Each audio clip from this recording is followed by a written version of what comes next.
Muy buenas tardes.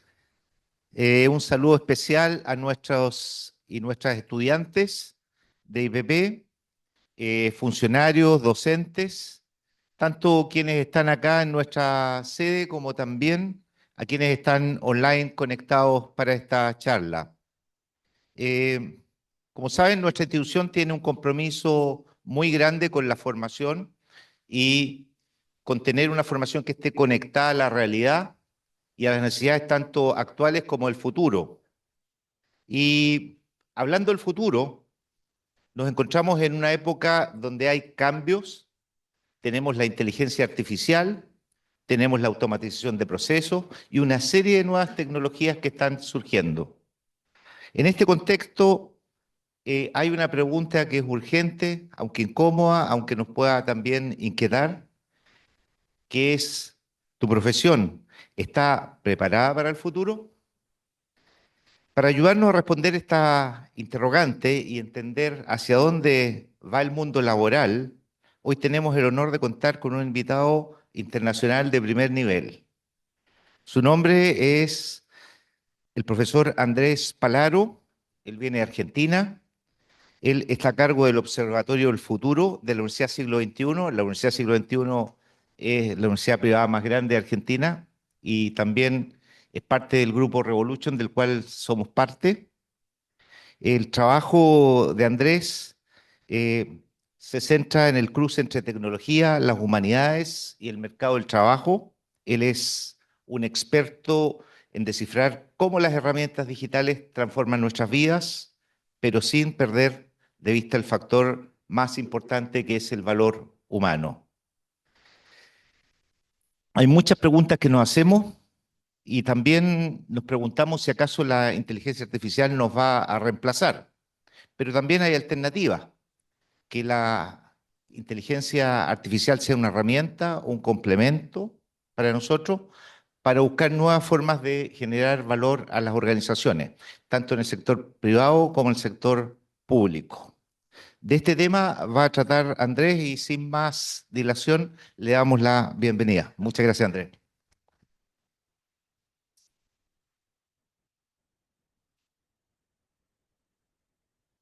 Bueno, qué lindo momento para hablar de esto.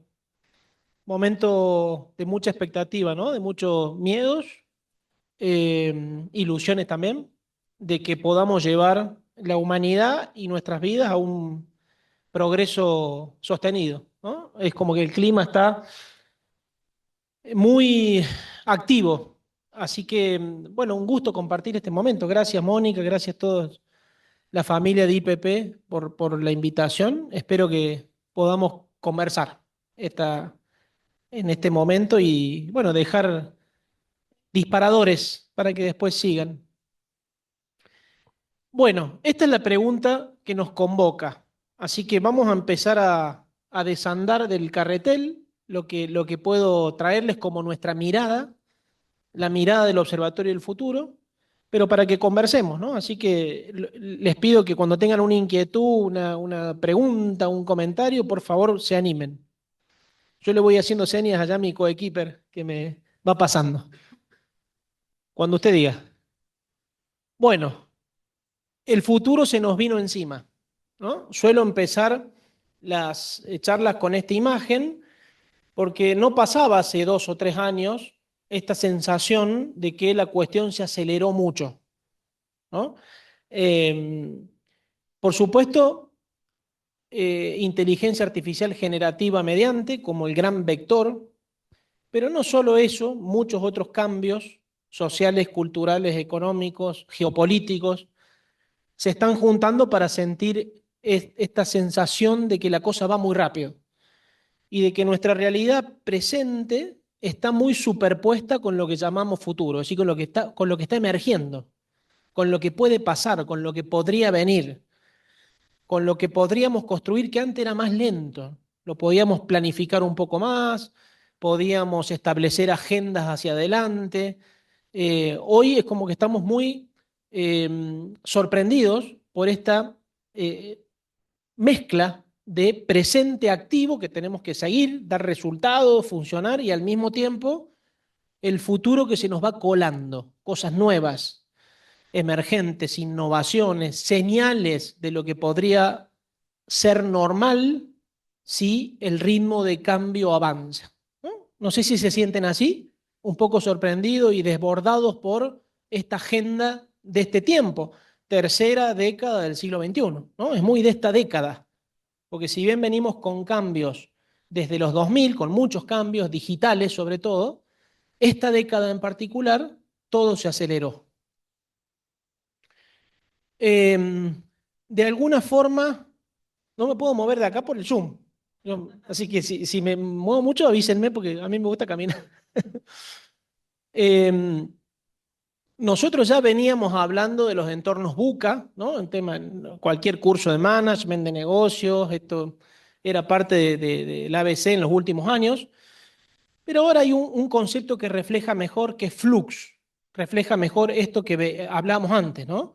¿Por qué? Bueno, porque todo es más rápido, ¿no? El cambio se aceleró, todo es más veloz, porque es más líquido, es decir, hay menos fronteras que dividen las cosas, todo se conecta más rápido, todo se relaciona, hay menos compartimentos estancos que separan profesiones, que separan industrias, que separan culturas y todo es más líquido. Hay mucha cosa inexplorada que no sabemos cómo definirla, ¿no? Mucha cosa que no tiene una etiqueta que lo refleje bien, que es un poco incierto, que está cambiando nuestras pautas, nuestros comportamientos, nuestra forma de vivir, de estudiar, etcétera, y mucho experimento, ¿no? Estamos en esta idea de, bueno, hay menos cosas permanentes, más cosas que se ensayan, se prueban y que hay que cambiarlas más rápido, ¿no? Ciclos de vidas más cortos de casi todo.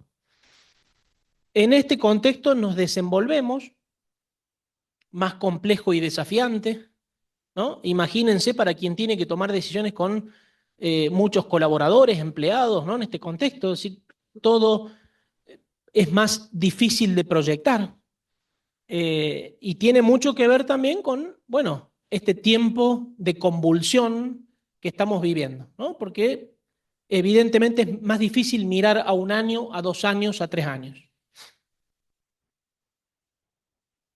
Thomas Friedman, que es un autor un periodista de New York Times, que es un gran lector de lo que pasa en el mundo, hace poquito sacó este artículo que intentó reflejar este sentimiento de la época y lo llamó Bienvenidos a la era del Policeno, bienvenidos a la era de la complejidad multiplicada, donde todo es más difícil de definir, donde hay menos cosas binarias, o sea, no es blanco ni negro, es algo distinto, donde todo tiene complejidad, ¿sí? Más complejidad. Hagan clic en industria, hagan clic en entretenimientos, hagan clic en alimentación, donde busquen hay más complejidad para entender. Así que estamos en esta idea de una era distinta. Policeno le llama Thomas Friedman, ustedes leerán otros autores, otros analistas que le ponen otros nombres, pero estamos hablando de lo mismo. Y en ese caminito, en esa idea del momento, este es como el corazón. El corazón de lo que está pasando es que inventamos, luego de décadas de descubrimiento, creación de lo que llamamos inteligencia artificial, creamos esta computación polimática que ya no es programable y que puede hacer supuestamente de todo, ¿no? Este señor que ustedes ven en pantalla es el que provee buena parte de los microchips que permiten hacer el cómputo de la inteligencia artificial que hoy entiende el lenguaje, procesa todos los datos, entiende todo lo que la humanidad creó para atrás, es capaz de razonar y decidir un camino para hacer algo, es capaz de crear agentes a los que le podamos encargar que nos compren algo para nosotros o que resuelvan una tarea. Es decir, detrás de todo ese fenómeno está la idea de que la computación dejó de ser programable para ser polimática, es decir, para hacer de todo de manera más autónoma, ¿no? Un fenómeno rarísimo. Imagínense, yo si le contara a mi padre esto, que ya no está, pero si le contara que las máquinas pueden hacer esto, hubiera sido algo absolutamente futurista de ciencia ficción que no se proyectaba para estos años, ¿no? Fue el momento GPT, noviembre del 2022, que, ¿2023 o 2022? 2023. El momento GPT, el que cambió esta situación de que el lenguaje pudiera ser procesado por una máquina y que aprenda de esa interacción, de esa conversación, de ese entrenamiento. Entonces, es en este marco sintético que vamos a hablar de el trabajo. ¿Qué pasa con el trabajo? Con algo tan caro para el sentimiento humano, para la organización social, para la identidad de las familias, de las personas, para, en definitiva, vivir en sociedad, ¿no? El trabajo es un gran organizador y tuvo muchas décadas y mucho tiempo de mejora, de dignificación, de derechos que permitieron salir de una época de trabajo precario, durísimo, poniendo el cuerpo, muchas horas, fines de semana. Bueno, en fin, el trabajo se fue organizando en el mundo.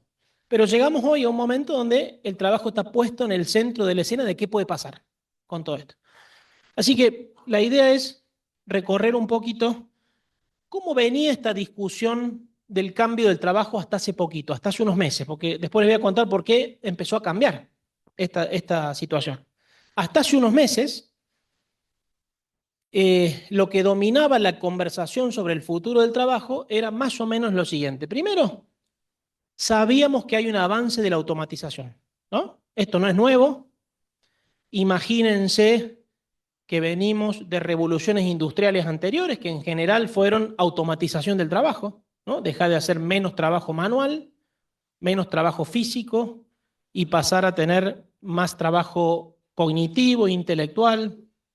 Después vinieron las computadoras, etcétera, etcétera, siempre con la misma lógica de, bueno, trasladar a máquinas cosas que eran más repetitivas, más aburridas, menos desafiantes. Ahora, las bolitas que ustedes ven en azul es que la cantidad de tareas de las distintas profesiones o trabajos que se van a una máquina comenzaron a aumentar mucho con la inteligencia artificial, ¿no? Nosotros sabíamos esto ya hace 2 o 3 años y no había tanto pánico, porque poco la idea era, la verdad, mejor, me va a dar más tiempo para lo realmente importante, lo creativo, lo que puedo ser diferencial, qué bueno que me va a hacer todo esto la IA. Más o menos esa era la idea. En general, no había un pánico muy grande. Sí, la cantidad de horas automatizadas de tareas crecía, pero no parecía aterrador, ¿no? Es un poco, era nuestro gran mensaje. No es que ahora vaya a ser distinto, ya les voy a contar, pero empieza a haber señales más profundas. Paralelamente, no había desempleo en el mundo. Nosotros tenemos un problema de calidad de empleo, podemos discutir desigualdades, hay mucha desigualdad en el mundo, remuneraciones, calidad de trabajo. Pero en general el mundo no tiene desempleo masivo. Ustedes ven las curvas de los distintos países. No era un problema hasta ahora que haya desempleo masivo. 4%, 5%, 6%, 7%, casi como algo habitual en las economías. O sea que hasta ahora el desempleo no venía siendo un tema importante. ¿No más? Y además, sabíamos por testimonios como estos que en los países y las industrias que más innovan, que más tecnología incorporan, más creación de empleo podían tener. Es decir, acompañando lo anterior, no había una alarma de como los luditas cuando quisieron frenar los telares mecánicos, ¿se acuerdan? Siglo XVIII. No había una alarma así, frenemos la tecnología porque nos va. Al contrario, los países o las regiones con más innovación y más tecnología podían llevar más gente a mejores empleos e incluso al pleno empleo. Más. También en la agenda se hablaba y se sigue hablando de la reconfiguración del trabajo humano. El trabajo humano, ¿cómo se reconfigura? Primero, con nuevas tareas que antes no hacíamos. En general, cuando el trabajo era muy metódico, mucho proceso, no hacíamos tareas que ahora se empiezan a hacer. O con tareas que aparecen como nuevas, que antes no existían. Porque cuando la tecnología era determinada, había tareas que no era necesario hacer, ahora aparecen tareas nuevas. Y además porque el trabajo se hace más humano, más empático, empiezan a pesar más las habilidades blandas, las habilidades socioemocionales. Entonces, el trabajo humano, como ustedes ven en la imagen, todavía no, porfa, la anterior, que en salud se ve mucho, en todo lo que es economía de los cuidados, se ve mucho, el trabajo humano se transforma con componentes más humanos, tareas nuevas, tareas menos repetitivas. Y eso era una invitación a transformar el trabajo humano. Una anterior, por favor. ¿Qué pasó, compañero? Eh, entonces, ese era otro tema que venía en la agenda, ¿no? Hay que transformar nuestro trabajo, hay que enriquecer nuestras tareas. Este es otro, no sé si era el que sigue, si no, pero voy con este. Una carrera contra el tiempo, de la mano de lo anterior. Una carrera contra el tiempo, ¿por qué? Y porque si el trabajo humano se reconfigura, desarrollar nuevas habilidades o cambiar las habilidades que tenemos es urgente. Porque si no, pierdo posibilidades de crecer, pierdo posibilidades de postularme a un trabajo. Entonces, ustedes ven ahí un ranking de habilidades del World Economic Forum, mucha habilidad blanda, mucha habilidad duradera, pensamiento crítico, trabajo en equipo, comunicación, resolución de problemas, crecen en importancia, crecen y nos invitan a desarrollarlas, ¿no? A decir, esto va en serio, no es cuestión de nací así y listo, sino que tengo que entrenar esas habilidades porque esas habilidades empiezan a estar en los pedidos de trabajo, empiezan a ser importantes, hacen la diferencia, ¿no? Entonces también veníamos hablando de esto. Bueno, IPP trabaja en esto, ¿no? En ayudar a mucha gente a desarrollar nuevas habilidades y transformar sus habilidades. Vamos. Y también mucho cambio demográfico, esto de que las sociedades envejecen, ¿no? Creo que en Chile hay una natalidad muy baja, por lo que escuché estos días, no sabía que tanto. En Argentina bajó mucho también, y en la mayoría de los países. Sociedades que eh, a largo plazo, dicen algunos analistas, que vamos a tener problemas de sustentabilidad como especie, porque va a haber menos gente. O sea que no deberíamos preocuparnos porque falte el trabajo. Pero bueno, estamos hablando de curvas de a 100 años, ¿no? Muchos cambios culturales, vivimos distinto, asumimos el trabajo distinto. El trabajo ya no es el centro de la vida, o no, muchas generaciones no quieren vivir para trabajar, ¿no? Eh, y además muchos cambios organizativos, jornadas híbridas, mecanismos más flexibles, cambios de cómo ejercer el trabajo. También esto formaba parte de la discusión con muchos indicadores buenos, porque la generación mía, por ejemplo, el trabajo era mucho más esquematizado, estandarizado, eh, mucho más decisivo de tu identidad. Y hoy esto empieza a ser más colorido, más variable, ¿no? Una más. Y también en la agenda estaba esta idea de qué pasa con los trabajos esenciales, los de la mayoría, ¿no? ¿Podemos elevarlos? ¿Pueden habilitar progreso, como pasó en otras épocas, o son trabajos de subsistencia? Trabajos esenciales, ¿no? Que en la pandemia se vieron mucho. Trabajos de la mayoría. ¿Pueden generar ascenso social o son trabajos que construyen desigualdad porque los trabajos buenos están en la economía del conocimiento, están en otros lugares? Esto es la discusión de los países. Hay mucho más trabajo independiente, mucho más trabajo por cuenta propia, porque los trabajos esenciales no habilitan mucho progreso. Y la economía del conocimiento, que era hasta hace poco el norte. Más gente en software, más gente en ingeniería, en matemáticas, sí, la economía del conocimiento. Había que empujar, llevar más gente hacia allá. Todavía es importante, pero la cosa empezó a cambiar como vamos a ver ahora. Uno más. Entonces, ¿qué teníamos para resumir esto? Una matriz donde decíamos, bueno, depende, vamos a analizar trabajo por trabajo, vamos a analizar primero en el eje vertical cuán automatizable es un trabajo, es decir, cuántas tareas se pueden automatizar y cuánto puede aumentar el desempeño humano en ese trabajo disponer de tanta tecnología, ¿no? Automatización es igual a reemplazo de muchas tareas, aumentación es igual a la tecnología me eleva el desempeño, me permite hacer más cosas, mejor cosas. Y en el eje horizontal, si un trabajo es muy estandarizado, o sea, muy commodity, o un trabajo tiene mucho margen de innovación, de hacerlo distinto a otro que hace lo mismo. En función de eso, nosotros veíamos que los trabajos que se reducían inevitablemente eran los más automatizables y más comoditizables. Ahí hay reducción. Muchos hablan de los conductores de transporte, que no van a desaparecer porque va a ser muy difícil que los autos autónomos manejen todo, pero podría haber disminución. O caso típico, cobradores de peaje, que acá ya no existen, en Argentina sí.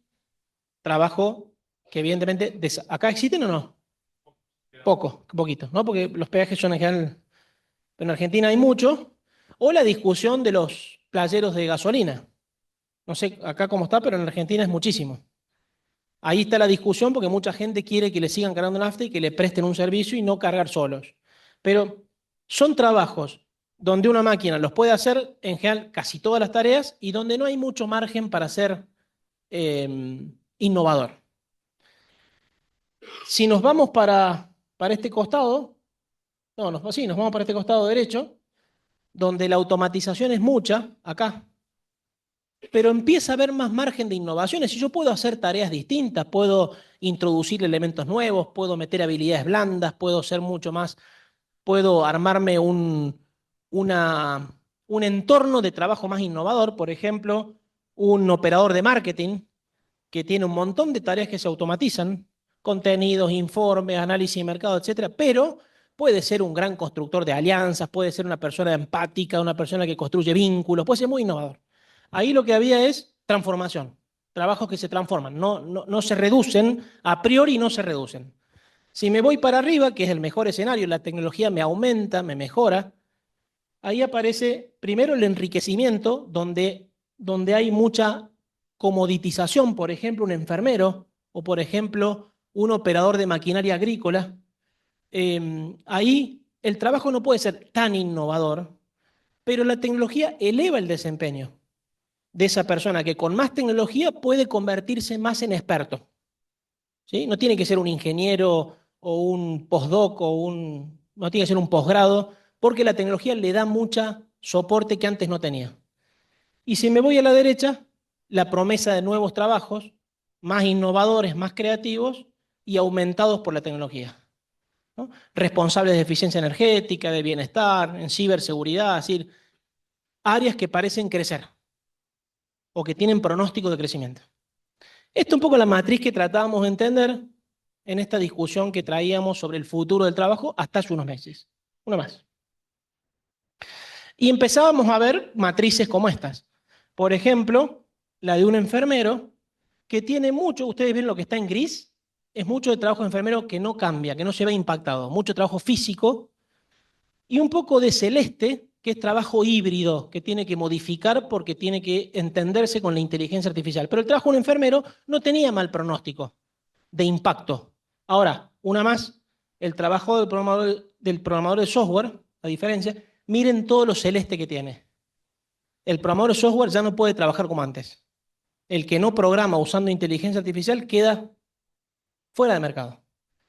Entonces, tiene muy poca tarea que no cambia, tiene mucha tarea que cambia, y empezábamos a entender esto, lo cual era decir, bueno, hay que cambiar la manera de trabajar, de enseñar a esas profesiones, pero no parecía tan grave en el sentido de que la hibridación sigue suponiendo que hay trabajo humano. ¿Sí? Uno más. Ahora, aparecieron factores nuevos los últimos meses. Aparecieron elementos nuevos que complican un poco esta charla, este pronóstico del futuro del trabajo. Vamos. El primero, un famoso estudio de hace muy poquito de Eric Briol Johnson de Stanford, que fue el primer estudio que detectó que el entry level, el recién graduado, tiene menos trabajo, ¿no? En general, recién graduado en la economía de Estados Unidos. Lo llama el canario en la mina de carbón porque vieron que los canarios eran los primeros en caer cuando había un problema, ¿no? Porque justamente un problema en la mina generaba ese efecto en el canario. Entonces, ¿qué dice este estudio? Ojo que la contratación de los recién graduados cae. ¿Por qué? Bueno, porque muchas tareas de los recién graduados que las empresas antes contrataban, hoy son hechas bastante bien por sistemas de inteligencia artificial. Si se valora más la experiencia, el expertise, el dominio, que el recién graduado en general no lo tiene, ¿no? Entonces, ahí hay un primer dato que generó mucha tensión en el sistema educativo general del mundo entero y de Estados Unidos en particular. Uno más. Los modelos de inteligencia artificial parecen no tener límite, ¿no? Antes decíamos, no nos preocupemos, alucinan mucho. No, no. Bueno, cada uno que sale es mejor que el otro. Tienen mejor performance, razonan, deciden por qué camino ir. Hasta genera que algunos dueños de estas empresas digan, che, tenemos que frenar un poco hasta ver cómo gobernamos esto, porque se nos puede escapar de las manos. O sea, es demasiado bueno, ¿no? Lo que hacen a nivel de resolver problemas de PhD, de personas de altísima formación, o de resolver problemas que nunca pensábamos que teníamos, como por ejemplo el último modelo de Anthropic, que vieron que empezó a descubrir baches de seguridad en todos los sistemas informáticos del mundo. Así que este es otro tema. Estamos un poco alarmados, seducidos algunos, alarmados otros, de lo bueno que pueden ser estos sistemas de inteligencia artificial para un montón de cosas. Una más. Anthropic hizo un estudio donde, de los tantos que hay, profesión por profesión, área por área, muestra que recién empieza esto, porque lo que está en rojo son las tareas que un modelo de inteligencia artificial ya puede hacer muy bien de esa profesión, pero lo que está en azul es lo que va a poder hacer muy bien próximamente, ¿no? O sea, fíjense, por ejemplo, en legal, acá, en legales, los abogados están especialmente asustados. ¿No? ¿Eh? ¿Hay abogados? Sí. Están especialmente asustados por el hecho de que, bueno, mucho del trabajo rutinario y hasta bastante menor del abogado, hoy lo prometen hacer sistemas. Bueno, la invitación es que el abogado sea un gran asesor, un gran constructor, un gran analista que resuelve problemas. Pero bueno, cuando se descompone la tarea de un abogado o de un contador, muchas de las tareas individuales, supuestamente un modelo las va a poder hacer muy bien. Entonces, este es otro tema, que empieza a haber una proyección de que esto va a ir va a ir muy lejos y dispara alarmas de que algunos dicen, che, hay que regular esto. Antes de que sea grave hay que regular esto, hay que hacer algo. Bueno, la última encíclica del Papa, ¿no? La han visto, que clama porque esto esté al servicio de la humanidad y no al revés, ¿no? Una más.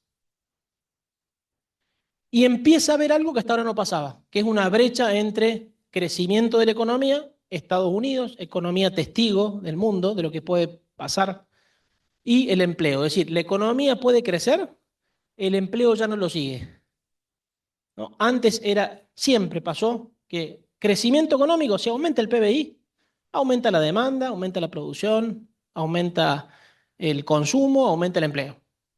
Ahora no van de la mano esas curvas. Se puede producir más con igual o menos gente. Una más. Y más noticias de despidos en compañías grandes, ¿no?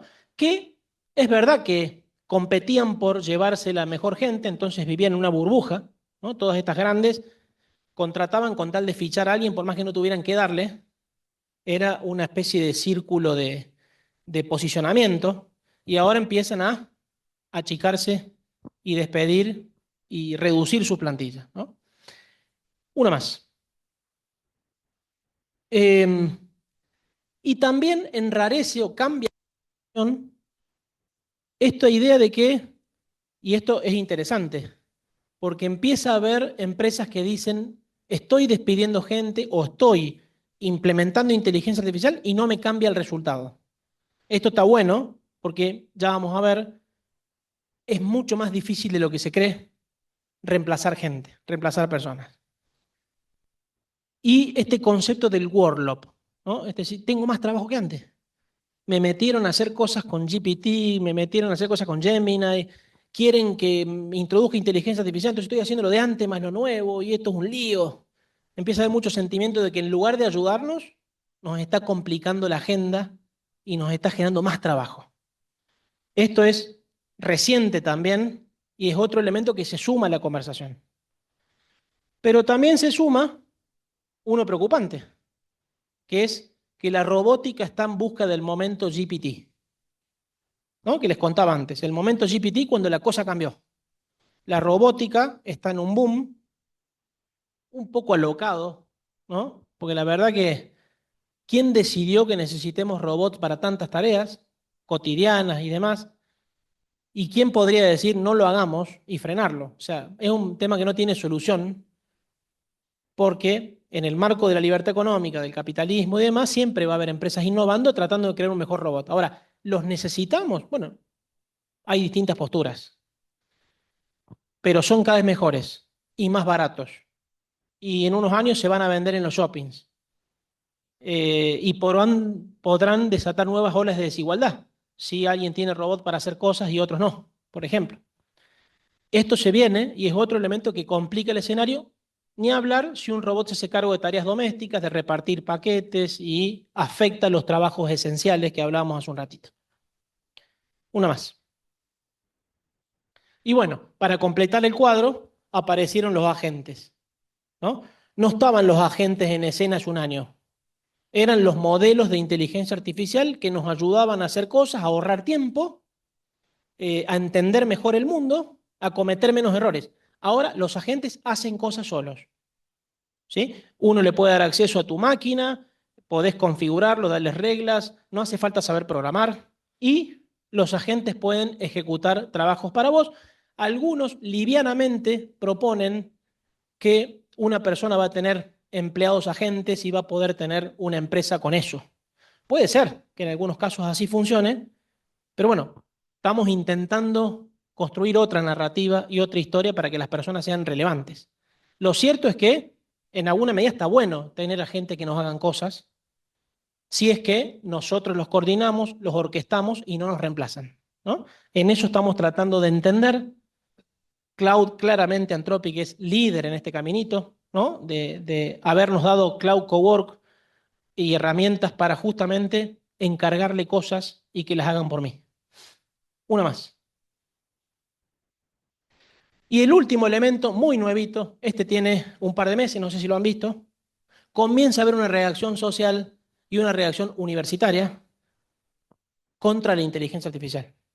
Este señor, que es Eric Schmidt, ex directivo de Google y una persona muy influyente en Estados Unidos, fue a dar una charla en la graduación de la Universidad de Arizona y fue abucheado masivamente.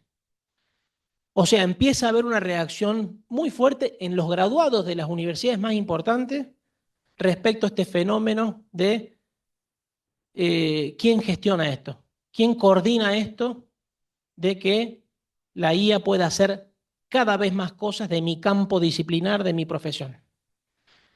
Y esto se torna, ya avisaban algunos autores que si esto avanzaba tanto, el gran equilibrador iba a ser la reacción social. Más que la regulación de un gobierno, la gente pidiendo humanidad, ¿no? Puede pasar algo así que termine equilibrando. Una más. Entonces, la alarma sí se profundiza, ¿no? Las preocupaciones que yo les decía antes del futuro del trabajo que veníamos trayendo en la conversación anterior, ahora genera un poco más de alarma y ni hablar cuando nuestro amigo Elon Musk, que ustedes saben que es lo más brutal en su genialidad, es lo más brutal para expresarse, dice, por ejemplo, esto inevitablemente va a un mundo de asignación universal donde cada uno recibe un cheque el Estado emita plata y no va a haber inflación. Ustedes saben que en Argentina somos especialistas en inflación, ¿no? Somos expertos en inflación. Ustedes no tienen inflación hace años en Chile, pero nosotros somos expertos en inflación. ¿Por qué? Porque emitimos mucho dinero. O sea, la maquinita funciona todo el tiempo. Bueno, dice Elon Musk, no va a haber más inflación porque va a haber una era de abundancia. O sea, va a haber bienes y servicios baratos porque las máquinas van a producir de todo. Entonces, ese dinero que se imprima para pagarle a la gente no va a generar inflación. Tweet de Elon Musk que genera alarma porque significa que no nos preocupemos por el trabajo, recibiremos un cheque por vivir. Que es muy discutible por el lugar que ocupa el trabajo en nuestras vidas y porque de cuánto tendría que ser ese cheque para vivir bien, ¿no? Y tantas otras dudas que nos genera hacia el futuro. Una más. Hoy el contexto es más de pánico de lo que era hace unos meses atrás. El contexto es más de miedo. Estamos en un año bisagra, 2026, un año donde esto se acelera. No solo la encíclica del Papa, sino muchas otras iniciativas están empezando a aparecer por este clima de pánico que crece. Nada más. Entonces, frente a esto, ¿qué decimos nosotros? ¿Qué nos queda por hacer mientras estas cosas se acomodan y mientras estas tendencias van buscando su equilibrio? Nos queda el rediseño del trabajo humano. O sea, nos queda hacernos cargo, profesión por profesión, sector por sector, industria por industria, de transformar lo que llamamos trabajo humano. Hoja en blanco, repensarlo. Antes de que las tendencias nos desborden, antes de que llegue una orden de un gerente, decir, che, echa algo de gente porque la IA está haciendo cosas que antes hacía la gente. Bueno, lo que se está promoviendo en el mundo consciente es hacernos cargo del rediseño del trabajo. Cómo trabajamos, cómo creamos valor, cómo somos irreemplazables. Una más. Y en esa idea, lo mejor que uno por lo menos hasta ahora ha encontrado es estas cuatro elementos bajo el concepto de que no hay rediseño del trabajo humano si no resolvemos exitosamente la hibridación con la inteligencia artificial. Es decir, pretender eliminarla es una utopía. Frenarla es muy difícil. Ustedes saben que Estados Unidos y China están en una batalla feroz por ver quién gana o quién le saca ventajas al otro. Va a ser muy difícil. Podemos regular, probablemente se termine regulando. Va a crecer la ética, el uso ético de esto va a crecer seguramente. Las empresas conscientes y toda una serie de mejoras, pero no frenarlo y desaparecer imposible. Entonces, va a haber éxito en el rediseño si nos hibridamos mejor. ¿Y cómo nos podemos hibridar mejor? Resolviendo cuatro cosas, trabajo por trabajo, profesión por profesión. Primero, entender lo que vamos a seguir haciendo solos con apoyo de la IA. Trabajo que el humano sigue ejecutando. Hacer. Ahí seguimos haciendo. Es la persona la que hace. Con apoyo de la IA, por supuesto, porque tengo GPT, tengo otras herramientas que me ahorran tiempo, que me ayudan y demás. Pero ahí, ¿cuáles de las tareas de cada profesión, de cada trabajo, seguirán siendo nuestras? En segundo lugar, lo que ya no va a poder hacerse sin el apoyo activo de la IA, donde hay co-creación, donde hay ida y vuelta, y donde yo hago algo, pero la IA me entrega algo y yo mejoro eso, y combino con otra cosa, y ahí hay co-creación. Es decir, un trabajo de la mano con modelos de inteligencia artificial cada vez mejores. Muchas tareas se van a ir ahí en cada profesión. En tercer lugar, lo que le voy a dar a la IA, pero mi gran tarea va a ser supervisar. Coordinar, supervisar, gobernar, coordinar, decidir, poner límites. Ahí el verbo clave es orquestar. ¿No? Me dieron herramientas de IA para trabajar, bueno, tengo que orquestarlas y tengo que darle cosas para justamente tener más tiempo para lo que distinga mi trabajo, lo que lo haga distinto. Y finalmente, muchas que le doy sin supervisión. ¿Para qué voy a controlar algo que la IA ya hace muy bien? ¿No? Que ni siquiera lo puedo controlar, porque lo hace sin entender cómo lo hizo. Pero lo hace bien, funciona. Entonces, eso es automatización sin control. Vamos a ver un ejemplo sobre esto, ¿no? Esto que proponemos como matriz, vamos a ver un ejemplo. Vamos a un ejemplo de un rol de marketing o comercialización. No lo hagamos muy preciso, porque dentro de ese título podría haber muchos trabajos, ¿no? Algunos más de marketing, otros más analistas, otros más vendedores. Supongamos un trabajo de marketing y comercialización como profesión general. Veamos, por ejemplo, el nivel humano donde el humano hace y decide. Podría haber muchas de estas tareas que probablemente sigan estando en cabeza de humanos.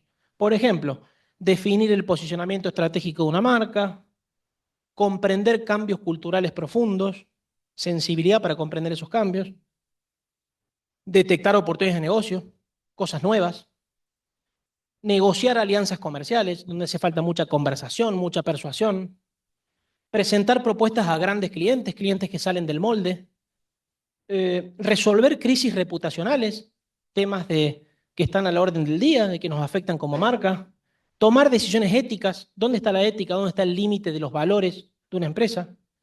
Inspirar equipos creativos, inspirar, construir relaciones de confianza, decidir inversiones estratégicas. Esto podríamos bajarlo un poquito más si analizáramos un operador de marketing, no un profesional de marketing en general. Pero en cada trabajo pongan un enfermero, pongan un operador de comercio exterior, pongan un programador de software, un analista de ciberseguridad, pasa lo mismo. Va a haber un listado de tareas dinámico que deberían ser donde tenemos ventaja comparativa. No quiere decir que una máquina no pueda hacer muchas de estas cosas, pero los humanos podemos tener ventaja comparativa. O sea, conviene que la máquina haga otra cosa y que un humano haga esto. Actividades donde el valor de esas actividades provienen de dónde? De entender el contexto, de tener sensibilidad, de tener criterio. Criterio para decidir, que eso es algo muy humano. Entonces acá puede haber un plafón de cosas que alimenten el campo 1, el nivel 1, donde un humano va a seguir haciendo. Vamos al nivel 2, es donde el humano co-crea, donde ya es imposible, va a ser imposible muchas cosas no co-crearlas con la IA. Por ejemplo, en este caso, un profesional de marketing o comercialización, diseñar campañas, hacer investigaciones de mercado, producir contenido, generar segmentaciones, generar forecast de ventas, estimaciones de ventas, es decir, y muchas otras más. La IA es un actor clave para errar menos, trabajar mejor, trabajar más rápido. Acá fíjense que la productividad se multiplica porque tengo un copiloto. Copiloto activo, no pasivo. Un copiloto activo que está co-creando conmigo. Entonces, en este segundo nivel es hibridación pura. Un programador de software no puede programar hoy si no usa herramientas para programar. Imagínense si tuviera que hacer todo de cero como antes, ¿no? Nivel 3. El humano orquesta. Es decir, delego y superviso. Entrego cosas, pero mirando mucho, ajustando mucho, con mucho tiempo para supervisar, que antes parecía ser un trabajo de los mandos medios. Hoy, un trabajador en su puesto tiene que tener más tiempo de supervisión de lo que la inteligencia artificial hace para él. Por ejemplo, gestión de campañas digitales, ajustar presupuestos, optimizar anuncios, mejorar un anuncio. Operación comercial, clasificar clientes, seguimiento, secuencia, agenda de reuniones, todo lo que se hace en un CRM, por ejemplo. Pricing dinámico, ¿no? Ajustar precios según determinadas condiciones, reportes de resultados, todo lo que es reportería. Eso evidentemente la IA lo va a hacer muy bien, pero nuestra activa supervisión va a permitir tocar, ajustar, mejorar, explicar, ¿no? Cosas que la supervisión genera. El trabajo humano crece en dirección. Somos más directores. Por eso dice David Autor del MIT que el trabajo de clase media puede ser mejor, porque dirige más. Antes había que ser un posgrado, un directivo para dirigir. Hoy un trabajador de clase media podría dirigir y ganar mejor. Esa es una hipótesis. Y la cuarta, el cuarto nivel, lo que se automatiza, la última, acá sí, delegamos que la IA haga mucho de esto, todas las profesiones. Actualizar bases de datos, reordenar información, generar reportes rutinarios, convertir formatos, programar publicaciones, etiquetar contenidos, clasificar documentos, responder preguntas simples, etcétera, etcétera, etcétera, ¿no? Cada vez más. Cosas que un humano ya no hará. Y que si nos quedamos concentrados en esto, nos va a llegar la hora de que nos van a decir, che, tu puesto o te reconvertís o esto no funciona más. Tareas que entregamos a agentes liberando nuestra atención. Bueno, en ese marco, vamos una más.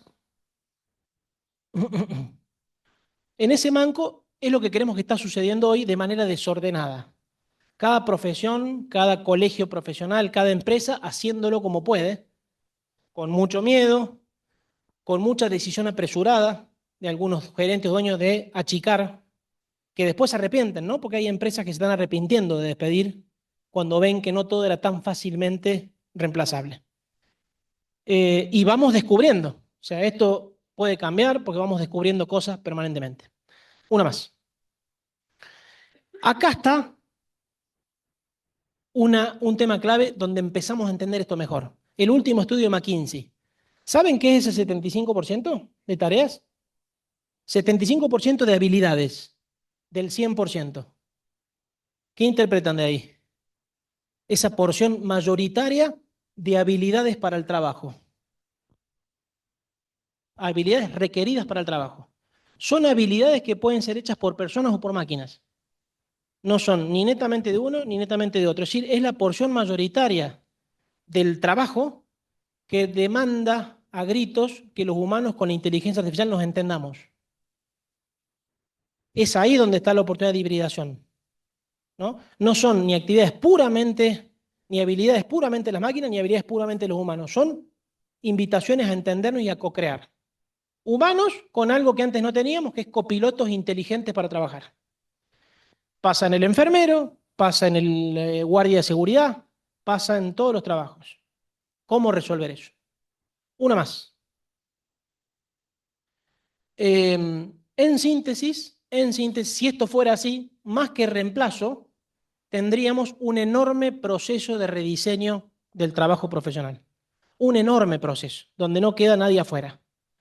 Con un nivel 1, donde el humano es experto y el humano decide y hace. Un nivel 2, donde el humano es un profesional aumentado, porque co-crea con la IA. Un nivel 3, donde el humano es coordinador o director de agentes, donde le encarga a la IA que haga y lo controla. Y un nivel 4, donde el humano es arquitecto de darle cosas a la IA, porque no tiene sentido dedicar una hora humana a eso que no me la van a pagar y que una IA lo va a hacer mejor. Una más. Si esto fuera exitoso, si fuéramos capaces de hacer algo así, a nivel general, en las sociedades, algunos países lo harán mejor, otros países lo harán mejor, algunas regiones lo harán mejor, algunas profesiones lo harán mejor.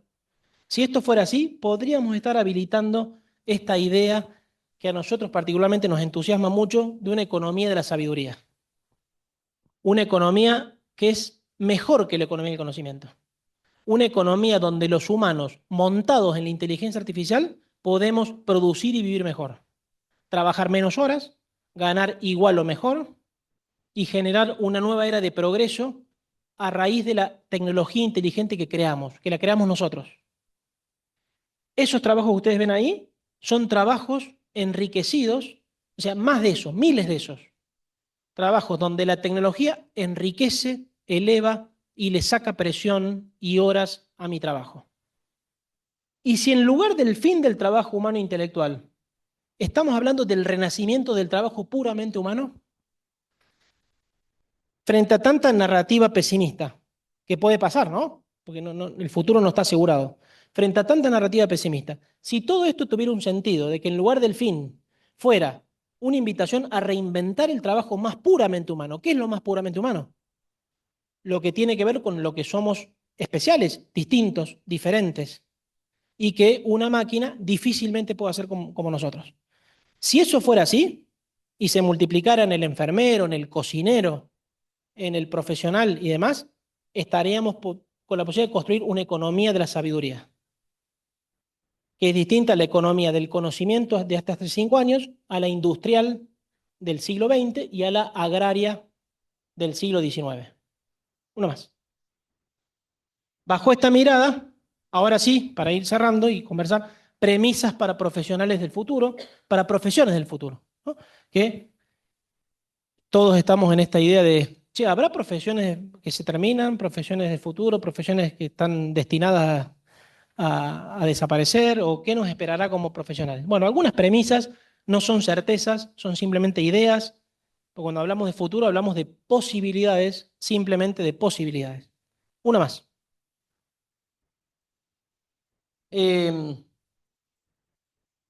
la primera, asumir el juego abierto de las profesiones. Fíjense lo que dice ese artículo de LinkedIn. Se terminó el territorio que es tuyo. Sí, está bien, algunas profesiones reguladas podrán tener todavía esto, pero en general el juego está más abierto. Importa menos el título que tenés para hacer tal trabajo. O sea, no es que yo estudié esto y este trabajo es mío. Vamos a tener que prepararnos más para un juego abierto donde un mismo trabajo puede ser servido por distintas profesiones, con distintas ventajas o desventajas según el caso. O sea, el juego está más abierto que antes. Había más linealidad antes. Estudiaste esto, tenés estos campos posibles. Ahora va a estar más peleado con lo bueno y con lo malo que eso tiene. Una más.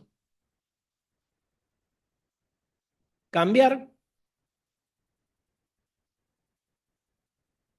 cambiar y adaptarse es construir un concepto muy lindo, no sé si lo han escuchado, de Nassim Taleb, que es antifragilidad, que es lo contrario a lo frágil y lo robusto, ¿no? Lo frágil frente al cambio se rompe. Lo robusto frente al cambio se inmoviliza. Lo antifrágil es que el cambio me beneficia, me acomodo de tal manera que salgo beneficiado. Bueno, un profesional hoy tiene que tener la capacidad de antifragilidad, porque las cosas van a cambiar muy rápido. Vamos a cambiar mucho de trabajo, vamos a cambiar muchos de desafíos, y si mañana sucede algo en un cambio de la manera de vivir, de viajar, bueno, evidentemente, como les pasó, por ejemplo, a los agentes de viaje y demás, ese cambio me tiene que beneficiar y no me tiene que dejar relegado. Para eso hay que poder construir y ser versátil y ser flexible. 3, hacerse cargo de desarrollar fortalezas en la dimensión humanista del desempeño. ¿Por qué creen que pongo hacerse cargo? ¿Qué les parece? La dimensión humanista del desempeño que hablábamos antes, lo que nos distingue más como humanos. ¿Por qué estoy poniendo hacerse cargo? ¿Qué suponen? ¿Quién se anima? ¿Nadie se anima a arriesgar? Está como medio fuerte, ¿no? O sea, hacete cargo.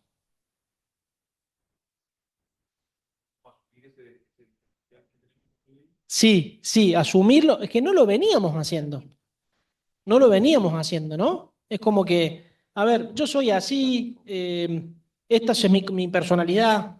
Es como que, bueno, primero estudio algo técnico y voy haciendo cursos, pero ese tema, bueno, no sé, a lo mejor entre el psicólogo, mi familia, temas medios así, el coach, no estaba tan claro de que debo hacerme cargo de ver si soy una persona que tiene juicio, que tiene empatía, que tiene criterio, que tiene componente ético, que sabe cuáles son sus valores, ¿no?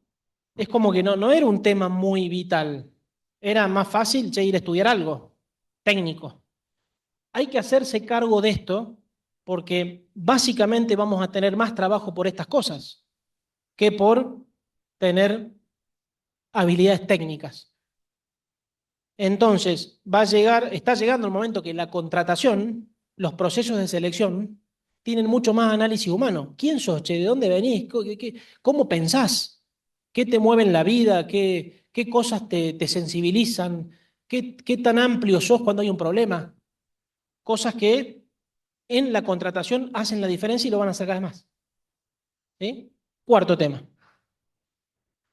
Cultivar y medir habilidades de forma continua.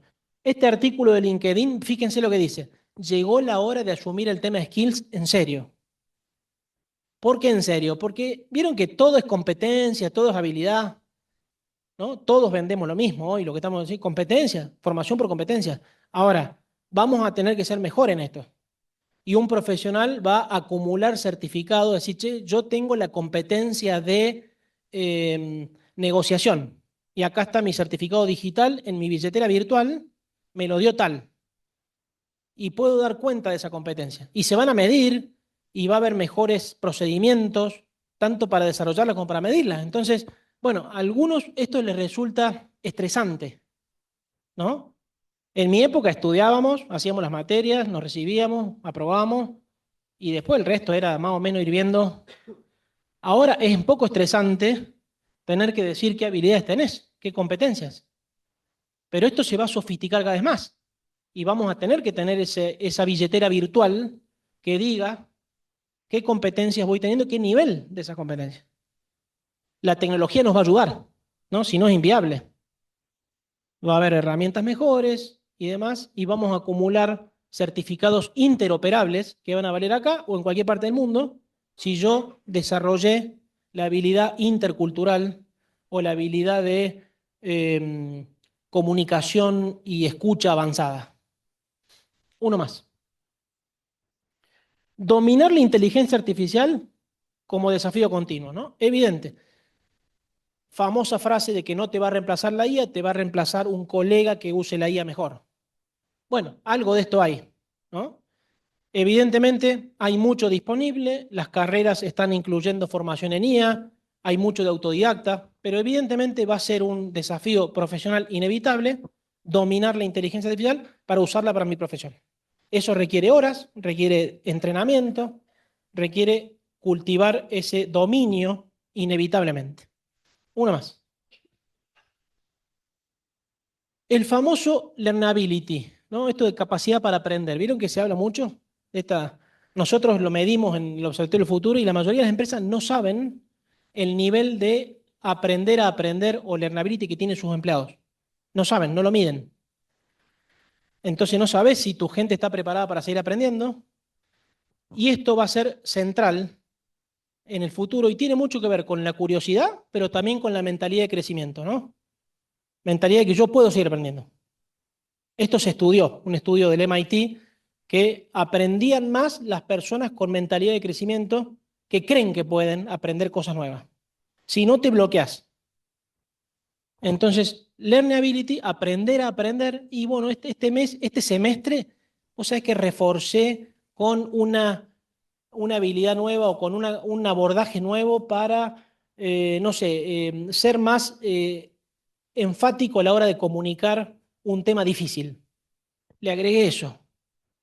Y el mes que viene me hice un viaje y vos sabés que aprendí este otro tema. Y bueno, este ciclo de aprendizaje continuo, que si es disfrutable, está bueno. No tendría que ser estresante tampoco, ¿no? Una más. Abrazar la polimatía, recién hablábamos de eso en Nedutic. Abrazar la polimatía. ¿Saben lo que es la polimatía? No ser tan especialista en algo, ¿no? Construir un poquito de diversidad. Antes es como que veníamos con un incentivo a ser muy especialistas. En algunos roles seguirá siendo así, pero la mayoría de los profesionales vamos a tener que combinar cosas y ser un poquito distinto a otro que estudió lo mismo. Y bueno, vos sabés que soy un enfermero que aprendí mucho de neurodecodificación y de terapias alternativas y además de respiración y esa mezcla, mezclado con dominio de la inteligencia artificial y con, no sé, otros abordajes, sacan un enfermero distinto. Y en cualquier profesión esa polimatía de irme un poquito de la profesión para mezclar con otras cosas, nos enriquece, nos va a enriquecer como profesionales que nos podamos mover en este mundo lleno de cambios. ¿Una más? Más trabajos y menos empleos, prepararse para más trabajo independiente, ¿no? Hay cada vez más, es evidente que por más que nos vaya bien con lo anterior, las empresas van a producir cosas con menos gente. Entonces, el trabajo independiente va a crecer Y no hace falta que sea precario, sin derechos, trabajo de mala calidad. Trabajo flexible por proyectos independientes va a mejorar. Es inevitable que suceda. Y debiéramos estar preparados para vivir menos de sueldos y vivir más de ingresos que podamos vender en muchas profesiones, o al menos en algunas etapas de nuestras vidas, ¿no? Eso implica que no va a faltar trabajo, pero probablemente falten empleos, como los conocimos hasta ahora, fijos y con sueldo permanente. Una más, propuesta de valor, ¿no? No me muendas el currículum, contame tu propuesta de valor. ¿Cuál será la diferencia? ¿Está todo en el currículum? ¿Eh? ¿No está todo? ¿Qué falta, Mónica?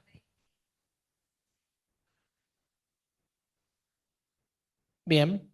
¿Algo más que falte en una declaración escrita?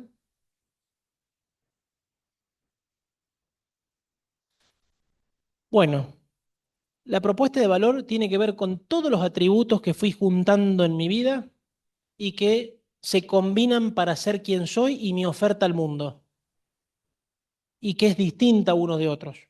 Experiencias, viajes, dolores, problemas, superaciones, estudios, intercambios, fracasos. Todo eso está embebido en algo que llamamos propuesta de valor, que es muy difícil de comunicar si no me dan espacio y no me dan tiempo para hablar de mí. Pero como va a ser cada vez más, la inteligencia artificial va a analizar mis palabras, de hecho ya hay mucha selección mejor con inteligencia artificial, es decir, quiero conocerte más, no te va a analizar un humano, pero va a haber una guía que te va a analizar todo lo que vos declaras y va a ser muy buena en entender tu vida para que después tengas una conversación con alguien. La propuesta de valor va a ser central y es nuestra gran reaseguro, es nuestra gran ventaja, porque no somos máquinas, somos personas llenas de vericuetos, de laberintos y de cosas que tenemos que superar.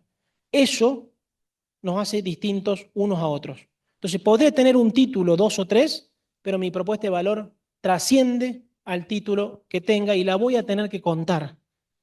Así que más vale que la empiece a escribir, que la empiece a ensayar y que empiece a conocerme más como profesional para el futuro. Una más. Y finalmente, bajar la pretensión de certidumbres, ¿no? Con Steve Jobs, que hay mucho debate acerca de si los consejos de Steve Jobs eran buenos o malos. En general, no terminó la universidad, hizo un curso de caligrafía, contaba en su vida, en su historia, que ese curso de caligrafía le ayudó a crear tecnología bella, linda, pero justamente fue lo contrario a planificar mucho, porque la serendipia es ir llegando a un lugar distinto al imaginado, ¿no? Un profesional de hoy no puede tener mucha certeza, sino tiene que ir construyendo, ir maniobrando y abrazar la serendipia. La serendipia es justamente la mentalidad que me permite llegar a un lugar que no es el imaginado o no es el que podría haber querido, pero es un lugar al que llegué. Y eso va a ser cada vez más importante a nuestro criterio en el futuro de las profesiones. Una más. En síntesis, combinar todo esto, no es fácil, ¿no? Combinar todo esto no es una fórmula mágica, pero puede ser una linda mezcla para construir empleabilidad, ¿no? Empleabilidad es mantenerme como profesional, como técnico, mantenerme interesante, mantenerme acorde al mercado, cambiar y mantenerme relevante. Relevante, sí, no irrelevante, que me reemplacen, mantenerme relevante. La mezcla de todo esto, que es mucho menos lineal, es mucho menos planificable, es mucho más vivencial, mucho más experiencial. Este camino para cualquier profesión, estudien lo que estudien. Nada más. Nuestros trabajos, en definitiva, si a alguno les pregunta, van a ser, esta es una buena definición dentro de la ambigüedad que tiene. ¿Cuáles van a ser nuestros trabajos? Bueno, todos aquellos que no podrías hacer sin la IA, ¿no? La IA va a estar ahí. co-creando, ayudándote, pero que la IA no podrá hacer sin vos, ¿no? En ese espacio medio, que vimos que para McKinsey es el 75% de las habilidades de los trabajos requeridos, van a ser nuestros trabajos en las profesiones que elijamos y las combinaciones que logremos hacer en este mundo más cambiante y más impredecible que antes. Una más. El título profesional no es tu identidad, es tu punto de partida, no es tu punto de llegada. Es una plataforma para construir de forma permanente, ¿no?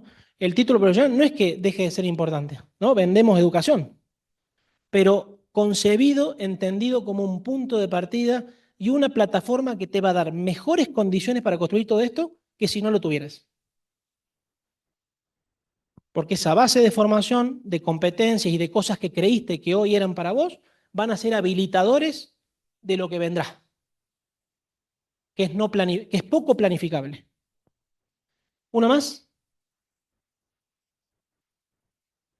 Pensamos juntos. Con eso estamos. Los escucho. ¿Una más? Y conversamos. Cuando pensamos sobre el futuro, es más importante, decía Alvin Toffler, tener imaginación que tener razón, ¿no? O sea, no estamos buscando tener razón, sino tener imaginación de cómo pueden ser las cosas para construir. ¿Una más? Ahora sí, gracias.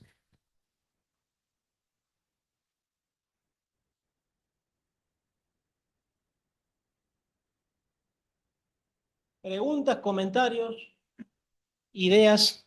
¿Se aburrieron mucho? Ujú. ¿Ah, sí? Bueno, saludos a todos los que están virtualmente. Un gusto. Sí, Espero que les haya sido de utilidad. sí, gracias, Andrés. Una consulta. Del punto de vista nuestro, todo lo que tiene que ver con cómo ves tú el tipo de formación que queramos dar común a todas las carreras para poder ir desarrollando estas habilidades básicas que permitan tener un pensamiento crítico, esta flexibilidad y, y cómo ves el tema de desarrollar la capacidad de aprender, porque nosotros sabemos enseñar muchas cosas. Entre medio los estudiantes aprenden a aprender, pero quizás no hemos asumido explícitamente enseñarles a aprender, sino que se da como un subproducto de lo que hacemos. Entonces, ese tema, ¿cómo ves tú que se puede abordar y nosotros incorporarlo en el currículum? Vital. Me parece que la pedagogía está reaccionando frente a el impulso de correr detrás de la tecnología de los últimos años. La pedagogía está reaccionando, ¿no? Y está empezando a hacer estas preguntas. ¿Cómo generamos docentes que por más que sean virtuales sean más arquitectos de experiencias? ¿Cómo generamos mejor acompañamiento? ¿Cómo generamos elementos transversales de valor que apunten a las habilidades blandas? ¿Cómo se hace cargo el instituto o la universidad de esos temas que son más importantes para el trabajo?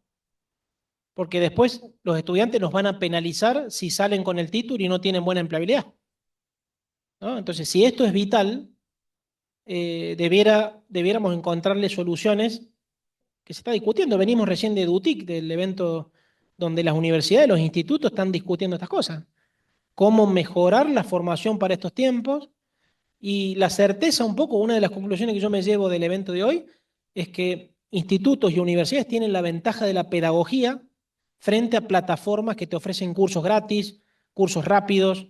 O sea, la pedagogía debiera producir el diferencial, saber enseñar, saber hacer un diseño instruccional, un trabajo práctico, una actividad práctica y esta combinación de habilidades técnicas blandas que suponen equipos pedagógicos trabajando, ¿no?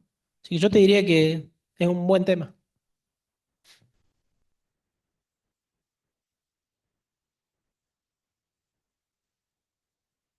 Están muy callados allá atrás. Deberíamos haber hecho la merienda después. Sí, es tarde. ¿Alguna otra pregunta, comentario, idea? Por acá, Sí. bueno, primero agradecer el espacio. Yo declaro un analfabeto digital, entonces todas estas cosas como que me desafían a... Pero hoy día la última charla que presencié en el EduTIC hablaba de una chica del IAC que habían hecho como un ejercicio de justamente con los docentes incorporar la IA y decía que la traba más grande que tenían para implementarlo eran los mismos docentes. Entonces, ¿cómo avanzamos desde ahí para que el principal o los principales insumos que tenemos para entregar el producto que nosotros tenemos, estos docentes se apropien de la IA y sean ese diferencial que nosotros necesitamos? No tengo una fórmula exacta, pero no es muy distinto lo que pasa con otras profesiones en otras empresas. Ahí de los últimos estudios que uno ha podido leer del MIT o de McKinsey o de Boston Consulting Group y demás, la resistencia baja mucho cuando se logra orquestar una conversación de calidad acerca de estos temas de elevación de tu trabajo y ponerlo en un roadmap hacia adelante que no sea alocado. O sea, el diseño del proceso me parece que es tan importante como el fondo de la cuestión. Y ahí hay un trabajo de management, de liderazgo que será distinto en cada institución, pero para embarcar gente al cambio con el susto que hay, con el miedo que hay, debiéramos ser muy transparentes, muy claros, dedicarle tiempo a esa conversación, no pensar que porque una decisión gerencial definió hay que adoptar esta herramienta y listo, va a fluir, no va a fluir. Entonces, el proceso, el espacio, la conversación, la, la, el asumir que estamos todos descubriendo, ensayando, la convicción de que vamos a defender el trabajo humano todo lo que se pueda, pero que tenemos que tener éxito en esto. La comunicación me parece que es central para que la gente se embarque. Porque hay que ponerse en el lado de la gente que está con el riesgo, el miedo de que un sistema de IA te deje irrelevante. ¿Eh? Tremendo. Entonces, me parece que por ahí pasa trabajo de liderazgo, trabajo de management, inevitable.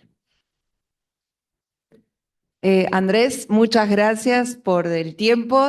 Andrés viene de 3 días maratónicos, ha estado hablando y contando toda su experiencia y todo lo que ha investigado aquí en Chile en el EduTIC y en eventos anexos como este. Así que gracias, sabemos que Gracias. también estás muy cansado. Para nosotros ha sido un gran placer recibirte acá en nuestra comunidad, en nuestra casa. Hay mucha gente del otro lado que acá tenemos un público diverso, tenemos estudiantes, está Marlene, tenemos 3 estudiantes aquí presentes. Y del otro lado tenemos estudiantes titulados, hay muchos profes, tenemos profes también acá, nuestro equipo académico. Y esto que decía recién Nacho, que te preguntaba, es, creo que a todos nos está de alguna manera atravesando de qué va a pasar con nuestros empleos. Y yo pienso, hay estudiantes hoy que dicen, estoy estudiando y esto también está sucediendo, ¿y qué va a pasar? Entonces, un poco de la mano de esto de cómo nos transformamos y cómo bajar la barrera del miedo, del pánico que a veces se puede generar, ¿qué consejo darías a este público tan diverso que tenemos que de hoy te está escuchando? ¿Qué podemos hacer? ¿Qué podemos hacer? ¿Cuál es la invitación para seguir y no caerse del barco, sino seguir en el barco? Y seguir haciendo lo que uno disfruta tanto, que cada uno en su área eligió su profesión, su vocación o está eligiendo esa vocación. Bien. Bueno, difícil un consejo general. A mí también me pasa en mi trabajo, ¿no? Pero te diría que si algún mensaje me gustaría dejar es que en este contexto donde están cambiando tantas cosas tan velozmente y confiamos que se van a equilibrar, pero no depende de nosotros, el mejor consejo es hacerse cargo del metro cuadrado de cada uno, revisar cómo estoy trabajando, a pasar a una posición más proactiva en el sentido de identificar qué cosas me salen bien, hago bien, agregan valor, ser proactivo en mi equipo, en mi célula, para que ese trabajo vaya fluyendo, ese rediseño del trabajo vaya fluyendo, y ser mucho más consciente de que mi valor depende más de lo humano, de esa capa de sabiduría que le puedo agregar, que de derechos adquiridos, de títulos y demás.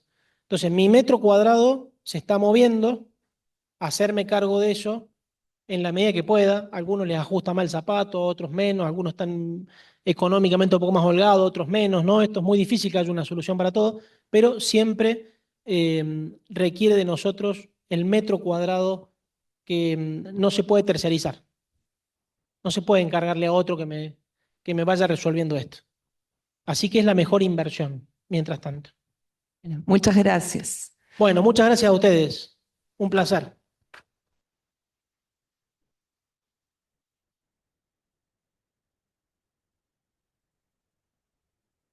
Bueno, estamos todos muy cansados, lo sé. Así que les quiero dar las gracias a todos los que están aquí, los que están del otro lado. Y en nombre de toda esta comunidad hermosa que representamos, te queremos entregar un pequeño detalle y agradecerte mucho el tiempo y el esfuerzo y el espacio que nos dejas. Gracias. Un placer. Gracias por... ¿Ya la mochila de tu abuelita?